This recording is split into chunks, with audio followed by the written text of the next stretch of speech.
Bismillahirrahmanirrahim. Assalamualaikum warahmatullahi wabarakatuh.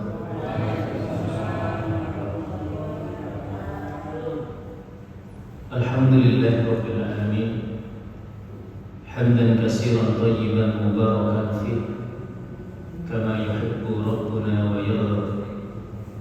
Alhamdulillah alladzi bi ni'matihi tatimmu shalihat.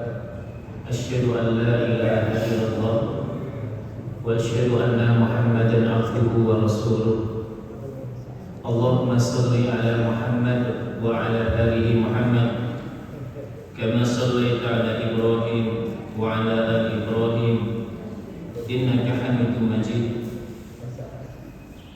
Ya ayyuhalladzina amanu taqullaha haqqa tuqatih wa la tamutunna illa wa antum muslimun. Ya ayyuhalladzina amanu taqullaha wa qulu qawlan sadida yuslih lakum a'malakum wa yaghfir lakum dhunubakum wa may yuti'illaha wa rasulahu faqad faza fawzan 'azima. Allahumma inna nas'aluka ilman nafi'an wa rizqan thayyiban wa amalan mutaqabbalan. Rabbana taqabbal minna innaka antas sami'ul 'alim wa tub 'alaina innaka antat tawwabur rahim. Amma ba'd. Muslimin muslimah, Bapak Ibu, saudara-saudariku yang dirahmati oleh Allah. Alhamdulillahirabbil alamin, bersyukur dan senantiasa memuji Allah Subhanahu wa taala atas semua nikmat-nikmatnya, atas semua karunia-Nya. Malam hari ini kembali kita dipertemukan oleh Allah di salah satu rumahnya yang mulia, Masjid Al-Mawaddah yang kita cintai, untuk mengkaji sejarah manusia paling mulia, manusia paling agung yang pernah dihadirkan oleh Allah Subhanahu wa taala di muka bumi ini, yaitu Rasulullah sallallahu alaihi wasallam, Muhammad sallallahu alaihi wasallam. Malam hari ini kita masih melanjutkan pembahasan, dan ini pertemuan yang ke-7 membahas tentang penaklukan benteng Khaybar. Kemarin kita sudah membahas bagaimana Rasul sallallahu alaihi wasallam diberikan kemenangan oleh Allah untuk menaklukkan benteng Naim, kemudian dilanjutkan di benteng As-Sa'ab bin Mu'ad. Dan kemarin kita sampaikan bagaimana muslimin itu mengalami rasa lapar yang sangat hebat, sampai kemudian ketika mereka hendak menyembelih keledai jinak, kemudian dimasak, hendak dihidangkan, dimakan, tiba-tiba Allah Subhanahu wa taala mengharamkan keledai jinak yang sebelumnya halal, kemudian diharamkan oleh Allah Subhanahu wa taala.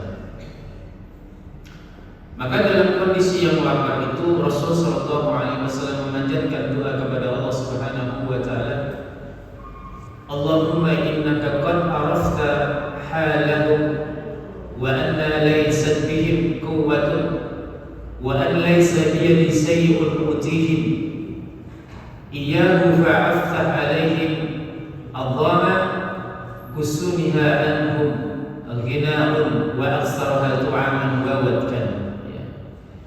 Ya Allah, ya Allah, Engkau sudah tahu bagaimana keadaan kami, keadaan orang-orang beriman saat ini. Mereka tidak memiliki kekuatan, dan di tanganku tidak ada sesuatu yang bisa aku berikan untuk mereka. Maka ya Allah, berikanlah kami kemenangan kepada mereka dengan menaklukkan benteng yang paling mereka perlukan, paling banyak makanannya, dan paling gemuk hewan-hewan ternaknya. Maka kemudian Allah Subhanahu wa taala tundukkan benteng As-Sa'ab bin Mu'ad, dan ternyata di dalam benteng itu makanan yang banyak untuk kaum muslimin. Di samping itu jemaah dirahmati oleh Allah Subhanahu wa taala, Allah juga memberikan kemenangan kepada kaum muslimin, di mana muslimin menemukan satu senjata yang disebut sebagai senjata manjanik. Manjanik itu apa ya? Senjata yang mirip ketapel raksasa gitu. Ya. Jadi ketapel itu batu diletakkan di situ, ya, kemudian ada satu alat yang fungsinya sebagai pegas, kemudian itu bisa dilemparkan dan bisa menjebol sebuah benteng. Itu namanya manjanik.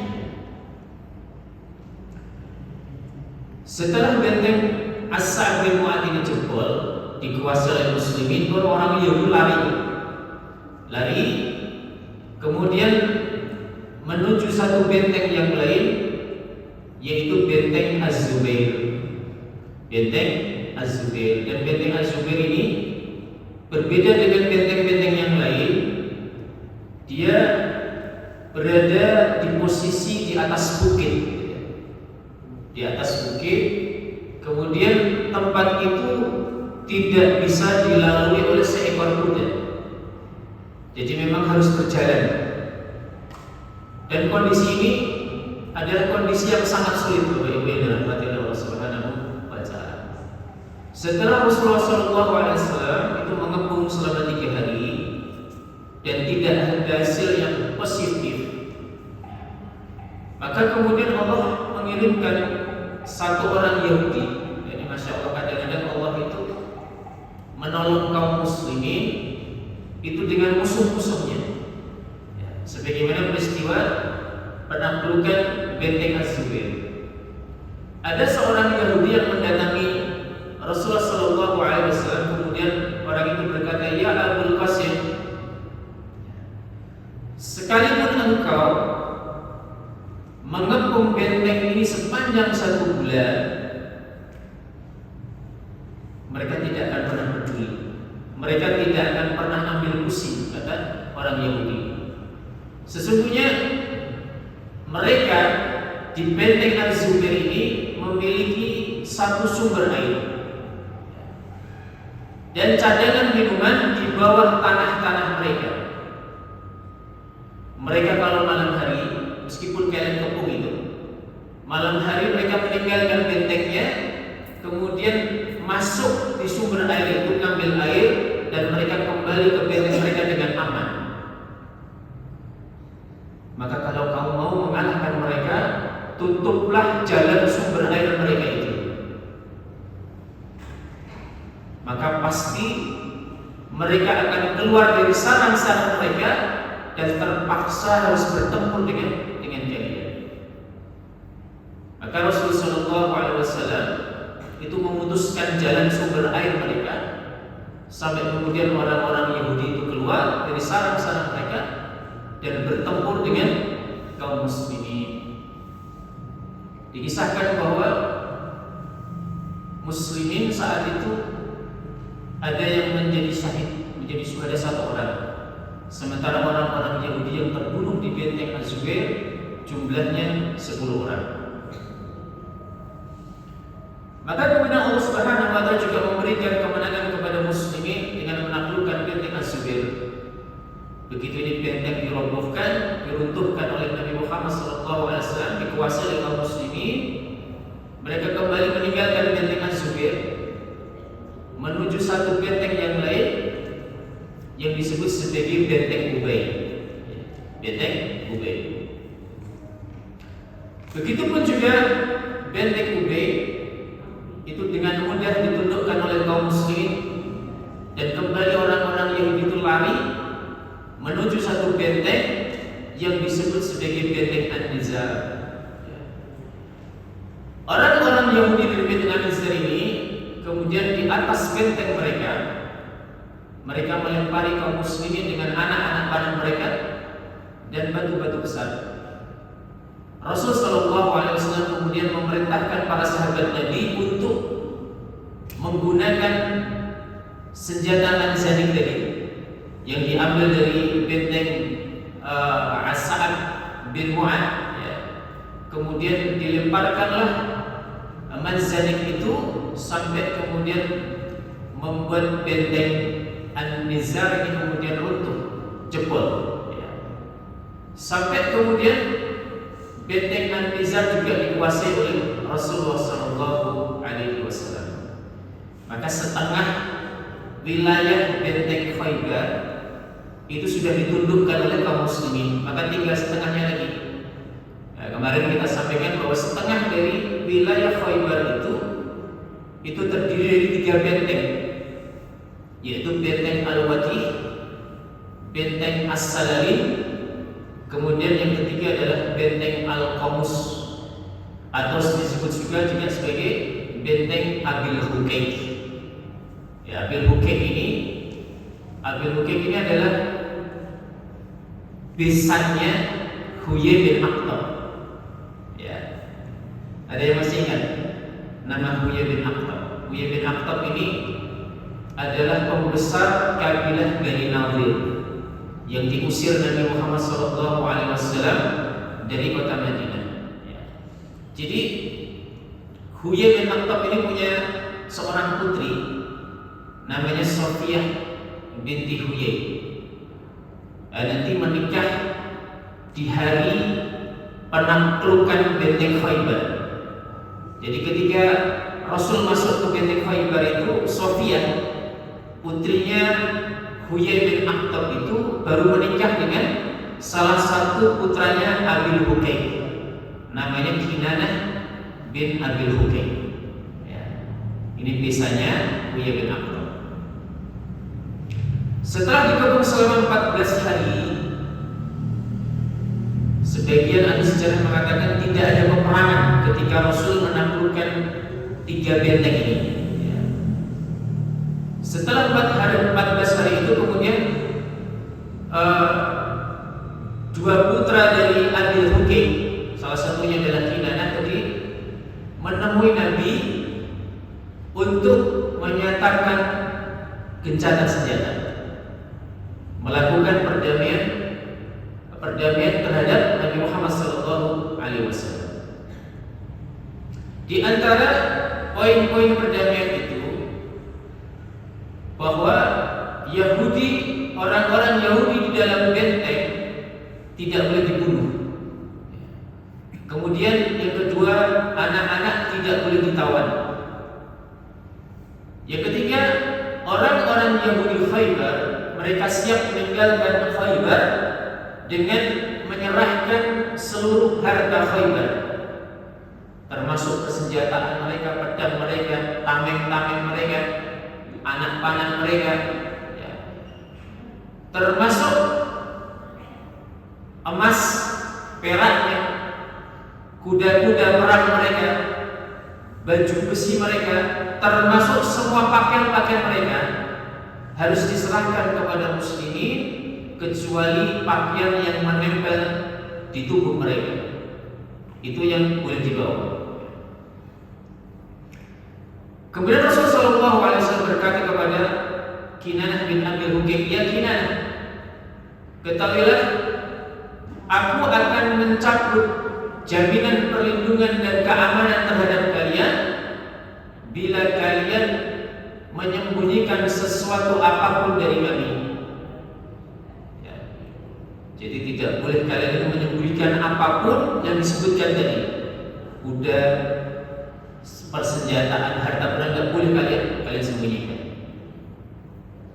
Ternyata mereka, anak-anak Abil Hukayk ini berkhianat kepada ibu. Ya. Mereka menyembunyikan harta dari Huyai bin Akhtab. Jadi Huyai bin Akhtab ketika terusir dari Madinah, itu kan dia lari ke Khaybar, itu bawa harta. Hartanya disembunyikan di Khaybar.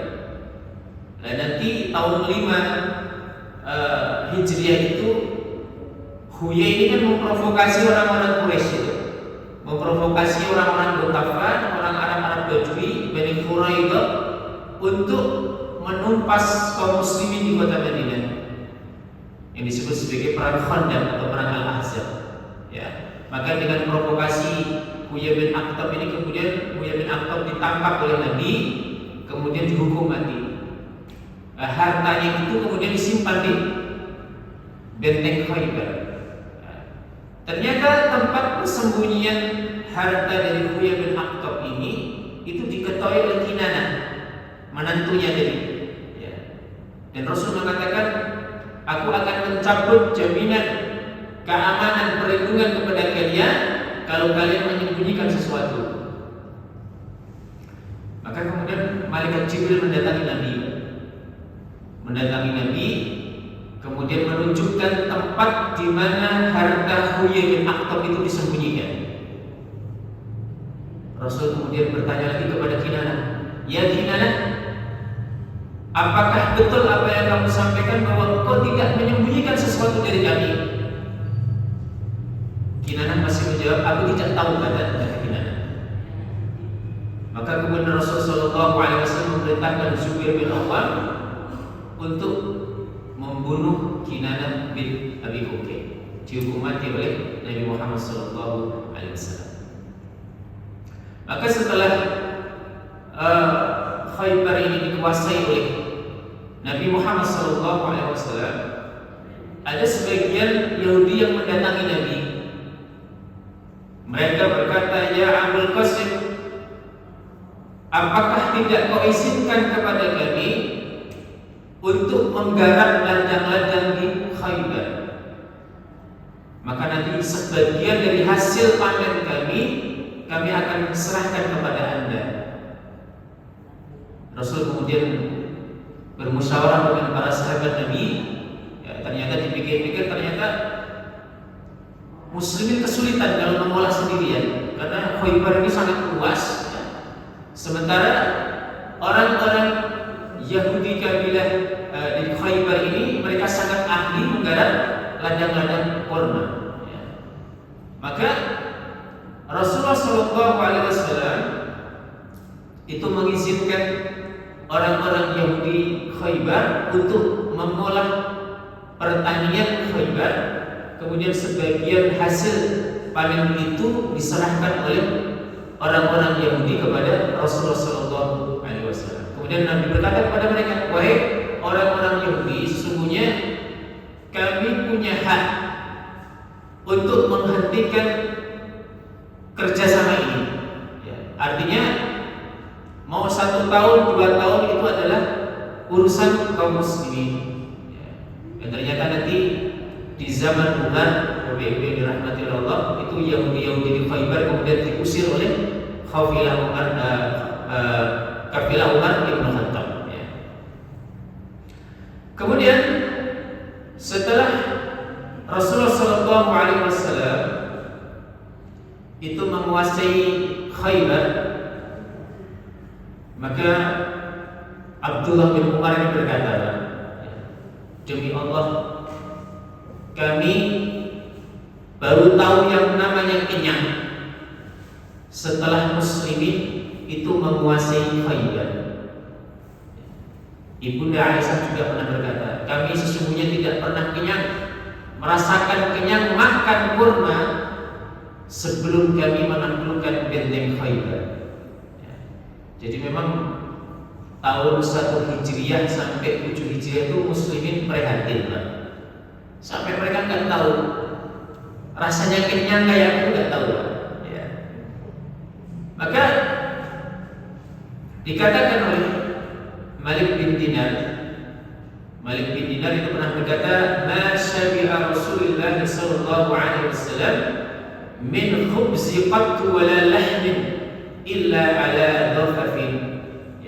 Rasul sallallahu alaihi wasallam tidak pernah merasakan kenyang karena makan roti atau makan daging, kecuali jika beliau sedang menjamu tamunya.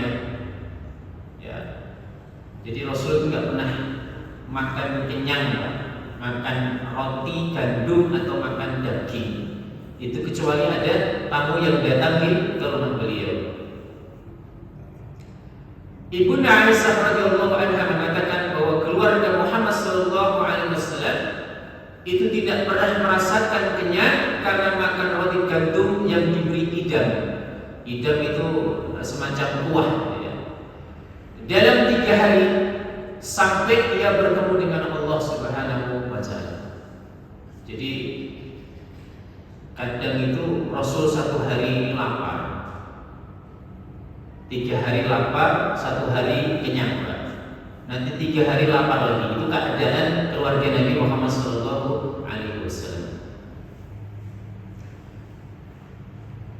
Atau di dalam hadis yang lain dikatakan bahwa keluarga Muhammad tidak pernah merasakan kenyang karena makan roti gandum dalam 2 hari sampai beliau wafat. Ada satu kisah, ini sering saya sampaikan, bahwa Rasulullah SAW itu selesai sholat subuh itu belum merasakan perutnya ini lapar. Kemudian beliau datangi satu persatu istrinya. Kata Nabi, hal indakum syai', apakah ada sesuatu yang bisa saya makan? Kata istri-istrinya, tidak ada ya Nabi, tidak ada ya Rasulullah. Nabi kemudian mengatakan, tidak mengapa.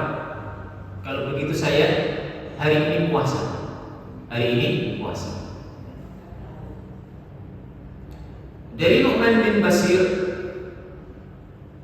beliau berkata kepada para sahabat yang lain, bukankah kalian bisa makan dan minum sesuka kalian, semau kalian? Sungguh aku melihat Nabi kalian SAW tidak memiliki kurma yang bagus sama sekali, dan tidak ada makanan yang bisa memenuhi perutnya ya. Apalagi hari ini kita, Pak ya, kita ini setiap hari insya Allah kenyang ya. Bisa makan lebih dari 3 hari ya. Makanan lauknya juga bisa milih. Nabi itu sekedar kurma yang tidak bagus kualitasnya aja nggak ada di rumah beliau ya, nggak ada ya. Artinya bahwa Nabi ini sering didapati perut beliau ini lapar daripada kenyangnya. Bahkan dikatakan oleh Ibunda Aisyah, beliau mengatakan, pernah kami ini melalui 1 bulan penuh di mana kami tidak pernah bisa menyalakan api sekalipun. Artinya 1 bulan tidak pernah masak, tidak pernah masak. Dan di rumah kami hanya ada kurma dan air. Di 1 bulan itu cuma makan kurma, makan air, nggak ada sesuatu yang bisa dimakan.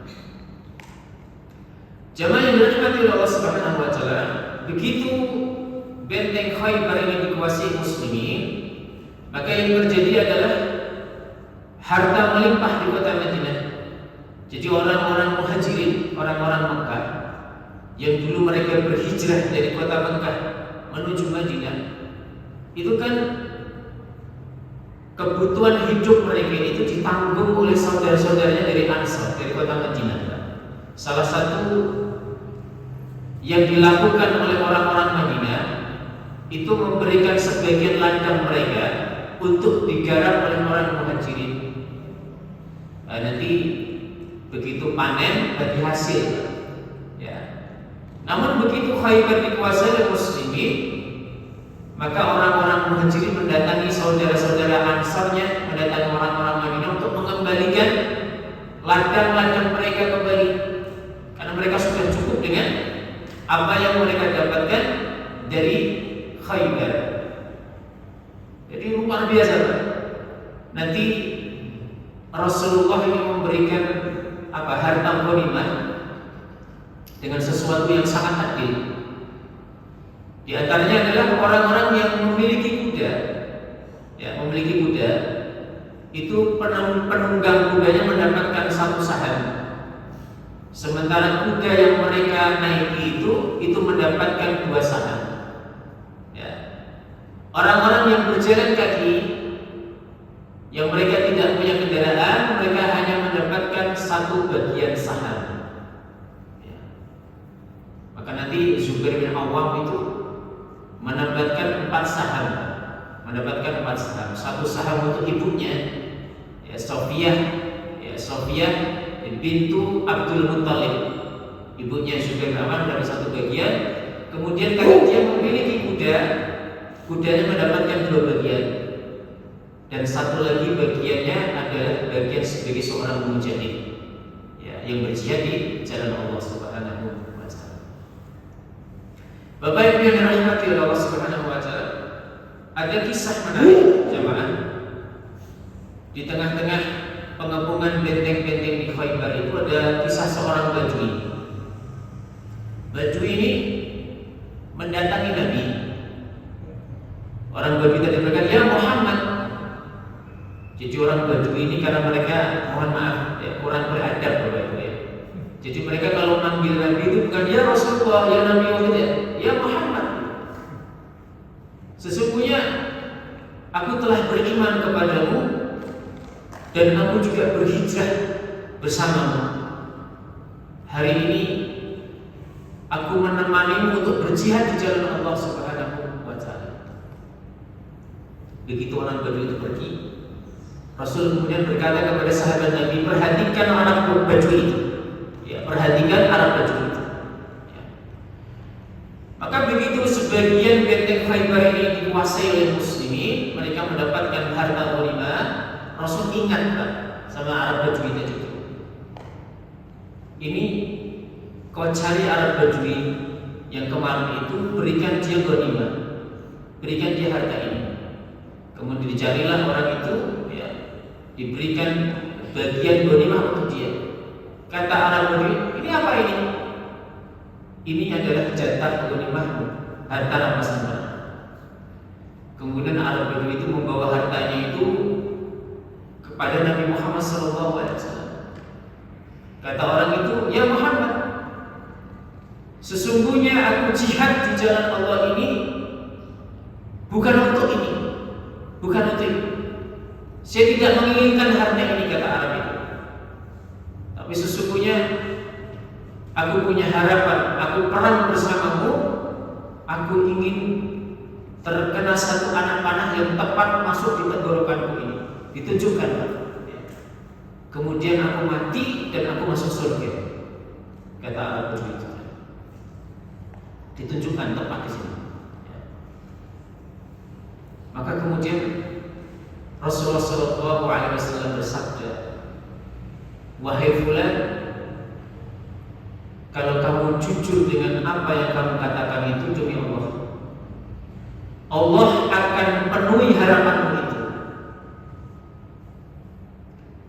Maka begitu terjadi peperangan di Khaybar itu, ternyata Arab Badui itu mati, syahid, kemudian dibawa di hadapan Nabi Muhammad SAW. Ini apakah Arab Badui yang kemarin berkata kepadamu, betul ya Rasulullah? Dan subhanallah, itu Arab Badui dibawa di hadapan Nabi persis dengan apa yang dia minta. Itu anak panahnya tepat seperti yang dia tunjukkan itu. Ya, insyaallah. Makanya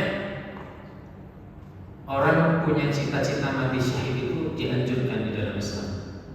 Ya, punya keinginan, punya doa. Ya. Dari sahabat mulia Sahal bin Hunayf, Rasul sallallahu alaihi wasallam bersabda, "Man sa'ala Allah syahadata bisidqi ballaghahu Allah manazil syuhada wa in mata ala firashihi." Kata Nabi, siapa yang dengan jujur meminta kepada Allah untuk mati syahid, maka Allah akan mengangkat derajatnya seperti derajat orang yang mati syahid, meskipun nantinya ia mati di atas dipannya. Ada orang yang berdoa kepada Allah supaya disyahidkan, tapi ternyata dia ini mati bukan di medan jihad, mati di atas ranjangnya dalam keadaan tidur, maka dia mendapatkan pahala sebagaimana pahalanya orang yang mati syahid. Imam An-Nawawi mengatakan bahwa di dalam kalimat Nabi ini terdapat anjuran untuk berdoa meminta mati syahid, dan anjuran ini memiliki niat yang sangat baik. Di antara yang dilakukan oleh para sahabat Nabi, contohnya adalah Umar bin Khattab. Umar itu pernah berdoa, Bapak Ibu. Di antara doanya adalah Allahumma rzuqni syahadatan fi sabilika waj'al mauti fi baladi rasulika sallallahu alaihi wasallam. Ya Allah, berikan aku ini anugerah mati syahid di jalanmu, dan jadikanlah kematianku ini di negeri Rasulmu. Jadi Umar minta juga mati syahid, dikabulkan atau tidak? Dikabulkan oleh Allah. Beliau terbunuh di tangan Abu Lu'lu'ah al-Majusi. Ya.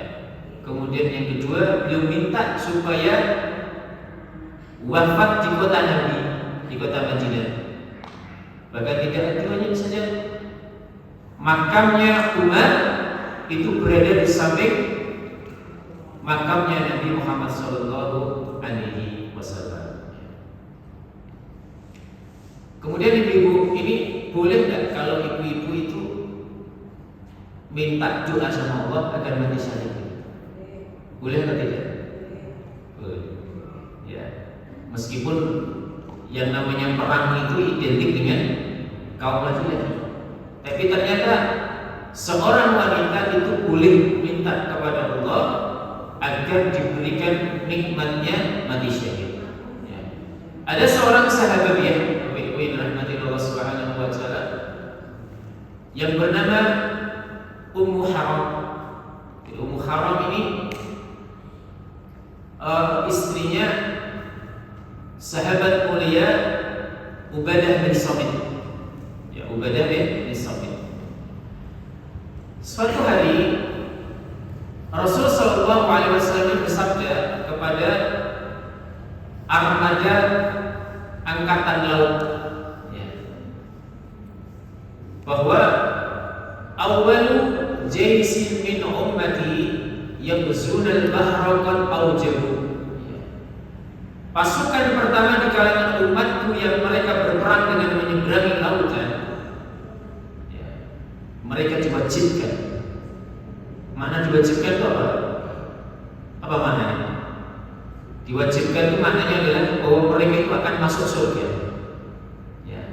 Jadi nanti pasukan muslimin itu punya pasukan armada laut pertama kali itu di zaman Utsman ibnu Affan. Nanti panglima perangnya Muawiyah bin Abi Sufyan. Bapak Ibu bisa bayangkan, itu pertama kali muslimin perang di atas laut. Musuhnya Romawi. Musuhnya Romawi, orang yang pasukan yang punya pengalaman panjang di atas laut. Tapi Allah Subhanahu wa taala memberikan kemenangan kepada kaum muslimin. Rasul bersabda tentang pasukan angkatan laut muslimin ini bahwa mereka dijamin oleh Allah masuk surga. Dan Ummu Haram mendengar sabda Nabi ini, kemudian dia berkata, "Ya Rasulullah, ana fihim." Ya Rasulullah, bisakah aku termasuk di antara mereka? Kata Ummu Haram. Maka Nabi Muhammad SAW berkata, engkau termasuk di antara mereka. Maka Anas bin Malik yang juga mendengar hadis ini, beliau bercerita, Bapak Ibu yang dirahmati Allah, bahwa Ummu Haram itu berangkat bersama suaminya Ubadah bin Samit, ikut berperang bersama kaum muslimin pertama kali menyeberangi lautan. Dan saat itu muslimin dipimpin oleh Muawiyah bin Abi Sufyan. Setelah mereka pulang dari peperangan, mereka singgah di negeri Syam. Kemudian ada seseorang yang membawakan seekor unta untuk dinaiki Ummu Haram. Begitu naik Ummu Haram di atas unta itu kemudian melompat dengan lompatan yang sangat tinggi sampai kemudian Ummu Haram ini jatuh dari unta. Kemudian dalam perjalanan ke kota Madinah Ummu Haram wafat. Maka Anas bin Malik berkata, maka ummu haram termasuk apa yang disebutkan oleh sabda Nabi Muhammad SAW. Wajib bagi ummu haram untuk masuk surga. Kemudian ada peristiwa lain. Ada seseorang yang terbunuh di Khaybar. Kemudian orang itu didatangkan kepada Nabi untuk disolati. Tapi Nabi mengatakan, aku tidak menyolati orang ini. Sampai membuat para sahabat Nabi ini heran, kenapa Nabi tidak mau mensolati orang ini? Kemudian mereka bertanya, ya Rasulullah, kenapa Anda tidak mau mensolati jenazah ini? Nabi kemudian berkata, karena sesungguhnya orang ini melakukan satu amal, yaitu amal ghulul. Apa itu ghulul? Apa ghulul itu? Ghulul kalau bahasa sekarang yang korupsi gitu ya. Mengambil sesuatu yang bukan haknya. Jadi ternyata orang ini, Bapak Ibu, kata Nabi, tidak boleh seseorang ini mengambil harta ghanimah sebelum harta itu dibagikan oleh panglima perang. Tidak boleh, Pak. Itu nyuri. Jadi sebelum dibagi dia nyuri. Ya. Sampai kemudian para sahabat Nabi itu memeriksa apa itu baju dari orang tadi itu. Dibuka, digeledah, ternyata di dalam baju orang tadi itu ada satu kalung. Kalau itu diuangkan, itu harganya cuma 2 dirham. 2 dirham itu ya sekitar 160.000. Ya. Ternyata itu membuat Nabi enggan dan tidak mau mensolati orang itu, dikarenakan satu amal yang disebut sebagai ghulul, korupsi, mengambil sesuatu yang bukan hak. Padahal cuma 2 dirham, tapi itu cukup menghalangi orang itu untuk masuk ke dalam surganya Allah Subhanahu wa Ta'ala. Para ulama berhujjah dengan hadis ini, peristiwa ini, bahwa seorang imam, seorang kiai, ustaz, tokoh di dalam masyarakat itu disyariatkan untuk tidak mensolatkan jenazah orang muslim yang fasik, yang ghulul, yang koruptor. Kalau yang lain mau mensolati, dipersilahkan, tidak apa-apa, karena itu bagian dari doa untuk meringankan dosanya orang yang mati tadi. Tapi khusus para tokoh masyarakat, para kiai, itu tidak boleh mensolati orang yang mati dan dia divonis sebagai seorang koruptor. Apa tujuannya? Supaya menjadi peringatan agar amal ini tidak dilakukan oleh kaum muslimin. Menjadi ancaman bahayanya orang yang mengambil sesuatu yang bukan haknya. Imam Ahmad berkata, kami tidak mengetahui bahwa Nabi Muhammad SAW meninggalkan untuk menyolati seseorang kecuali orang yang berbuat ghulul dan bunuh diri. Termasuk ada tambahnya orang yang memiliki hutang, Rasul yang menyolati. Ya, jadi orang bunuh diri, melakukan ghulul, atau orang yang mati dalam keadaan meninggalkan hutang. Rasul SAW bersabda, la taghullu fa innal ghulul narun wa 'alun 'ala ashabihi fid dunya wal akhirah. Janganlah kalian berbuat korupsi, berbuat ghulul, karena perbuatan itu tempatnya di dalam neraka dan merupakan aib bagi pelakunya di dunia maupun di akhirat. Diriwayatkan oleh Abdullah bin Ahmad dalam Zawid al-Musnad. Dari Sauban, ia berkata, Rasulullah SAW bersabda, barang siapa yang meninggal dan ia berlepas diri dari 3 hal, yaitu sombong, ghulul, korupsi, dan hutang, maka ia dijamin masuk surga. Rasul juga bersabda, barang siapa yang kami pekerjakan dengan satu pekerjaan dan kami upah dia atas pekerjaan yang ia lakukan, maka harta apapun yang ia ambil selebih dari itu adalah ghulul.